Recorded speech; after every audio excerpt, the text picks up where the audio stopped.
In the summer of 1967, deep in the jungles of Vietnam, a young man from a small town in Ohio found himself in the heart of a war he never asked for, fighting a battle far from home, and further still from the dreams he once had. His name was Private James Holloway. Born and raised in Newark, a quiet town in the rolling hills of rural Ohio. At just 22 years old, James had already seen more than most men would in an entire lifetime. Raised by his mother, Clara Holloway, and his father, David Holloway, who worked tirelessly at the steel mill, James had always dreamed of something bigger, but like so many of his generation, when his country called, he answered, without question.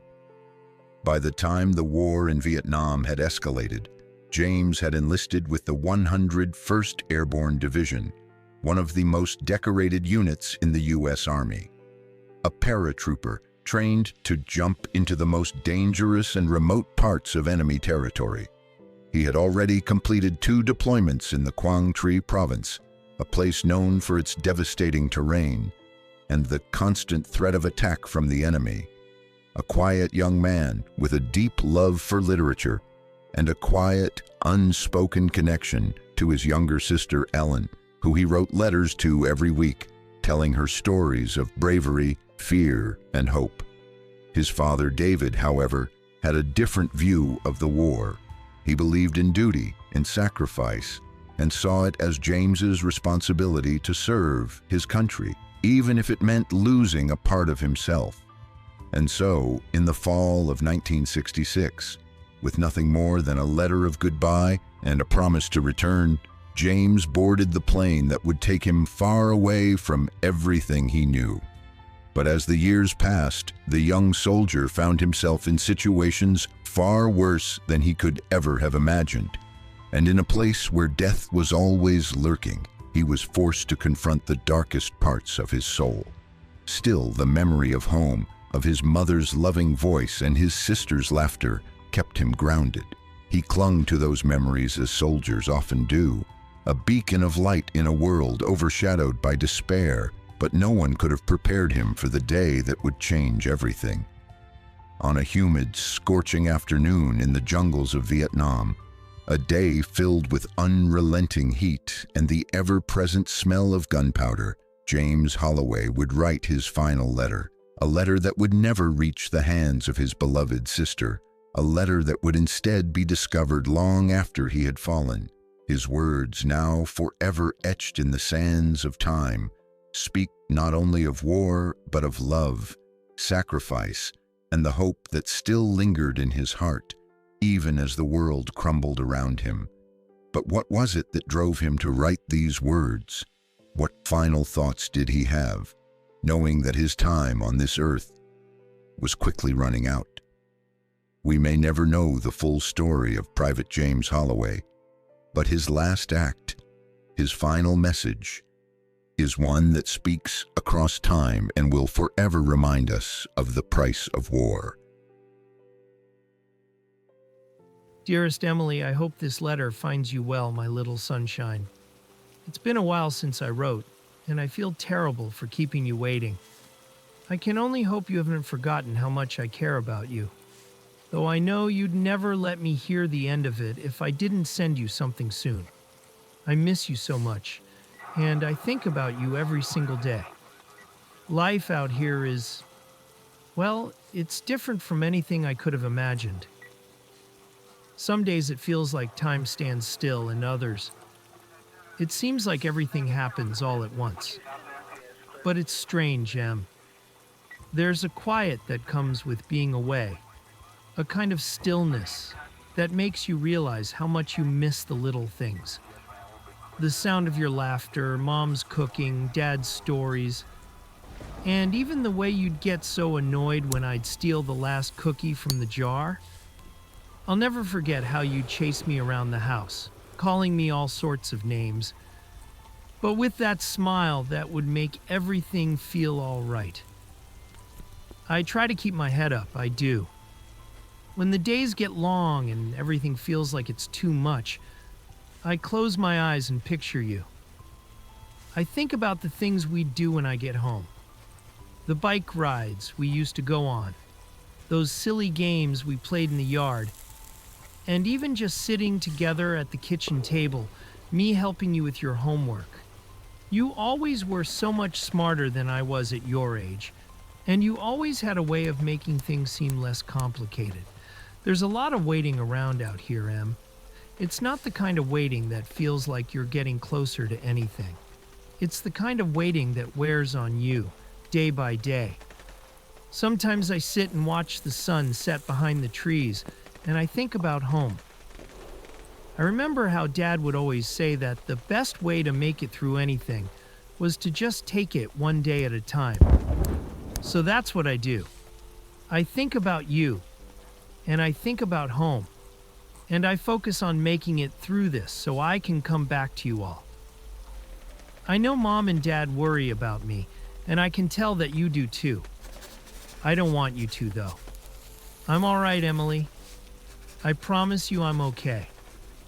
I know it must be hard to hear about the things we go through out here, but I don't want you to carry that weight. I don't want you to feel sad or anxious because of what I'm doing. I'm doing this for all of us, for you, for Mom and Dad, for everyone back home. Every time I think about you, I remind myself why it's worth it to keep going, no matter how tough it gets. The other day, we were out in the field, and I found a little patch of wildflowers growing between the rocks. It made me think of you, how you'd always find the beauty in the simplest things. It's funny how even the smallest moments can remind you of home. Those flowers, Em, were a sign for me. It felt like a message that everything's going to be all right. I'm going to come home, and we're going to pick wildflowers like we used to, even if it's in the little patch by the side of the road. I've got a lot of time to think out here, more than I'd ever want, and I spend a lot of it thinking about you. I think about how lucky I am to have you as my sister, how proud I am to be your big brother. I know I don't say it enough, but you're the bravest, kindest person I know. You're always there when people need you, always willing to lend a hand or offer a kind word, and I admire that more than you'll ever know. I want you to promise me something, Emily. I want you to keep being the wonderful person you are. Keep being the light that everyone can rely on, especially Mom and Dad. I know it's a lot of pressure, but I believe in you. I know you can handle anything that comes your way, because you've always been strong, even when you didn't realize it. I'm so proud of you, and when I get home, I want to be there for you, just like you've been there for me. I'll never forget how the world felt before all of this. I remember the way you'd grab my arm when we'd go out for walks, and how we'd argue about which route to take. You always wanted to go the longer way so we could stop at that little shop for ice cream. You were always the one with the big ideas, and I couldn't help but laugh when you'd try to convince me they were the best ideas ever. Every time I get a quiet moment, I think about those walks. I think about how when this is all over, we'll go on them again. Maybe we'll even find that ice cream shop and try to beat the record for the most toppings on a sundae. You'll probably still beat me at that, but I don't mind. I'll take you up on all those silly little bets we used to have. You won't believe it, but I've already started planning my welcome home party. Don't tell Mom and Dad, but I'm thinking we'll have the whole neighborhood over, and we'll cook up a storm. You know how much I love Mom's pot roast, but this time I'm bringing the dessert. I've been practicing baking cookies, so get ready for the biggest batch you've ever seen. So, my dear Emily, until that day comes, just know I'm thinking of you every single minute of every single day. I miss you more than words can express. But I'm doing everything I can to get back to you. Take care of yourself. And don't let anyone or anything get you down. Keep being the amazing, strong person I know you are. I'll be home soon. With all my love, your big brother, James. We've just heard the words of James, a soldier who, though far from home, carried with him the love and hope of his family. His letter to his sister Emily serves as a reminder of the deep connections we hold with the ones we cherish the most, even in the darkest and most difficult times. It's easy to forget in the hustle and bustle of our own lives how fleeting time can be and how precious our loved ones are. But James, though separated by miles, by oceans, and by the weight of war, was still tethered to the life he had left behind, to the dreams of returning home to a simpler time, will forever echo in our hearts. And just like that, the memories of all those who have gone, those who have left us too soon, live on in the lives they touched and the hearts they left behind. In the end, it's not just the letters they wrote or the promises they made.